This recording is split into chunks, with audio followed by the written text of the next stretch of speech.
मेरा नाम सोनू कंवर, कक्षा 7 है। कलयुग समाज के अशुभ लक्षण। कुटुंब कम हुआ, संबंध कम हुआ, प्रेम कम हुआ, मर्यादा कम हुई, लाज लज्जा कम हुई, विनम्रता कम हुई, समर्पण कम हुए, पुस्तक वाचन कम हुआ, खान पान की शुद्धता कम हुई, बाल कम हुए, कपड़े कम हुए, नींद कम हुई, घी मक्खन कम हुआ, पीतल तांबे के बर्तन कम हुए, भाई भाई का प्रेम कम हुआ, सत्य कम हुआ, अतिथि कम हुए, धैर्य कम हुआ, श्रद्धा और विश्वास कम हुआ, बड़ों का सम्मान कम हुआ और भी बहुत कुछ कम हुआ, जिससे जीवन सहज था, सरल था। संतान को दोष न दे। बालक या बालिका को इंग्लिश मीडियम में पढ़ाया, अंग्रेजी बोलना सिखाया, बर्थडे और मैरिज एनिवर्सरी जैसे जीवन के शुभ प्रसंगों को अंग्रेजी कल्चर्स के अनुसार जीना ही श्रेष्ठ माना।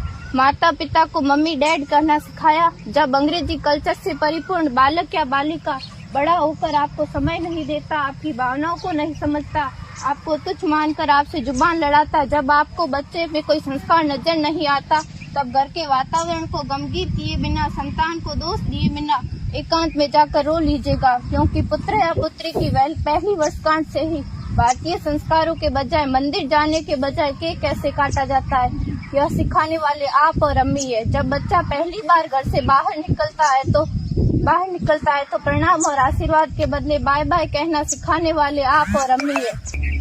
हम परीक्षा देने जाते समय इष्ट देव बड़ों के पैर छूने के बदले बेस्ट ऑफ लक कहकर परीक्षा भवन तक छोड़ने वाले आप और अम्मी है।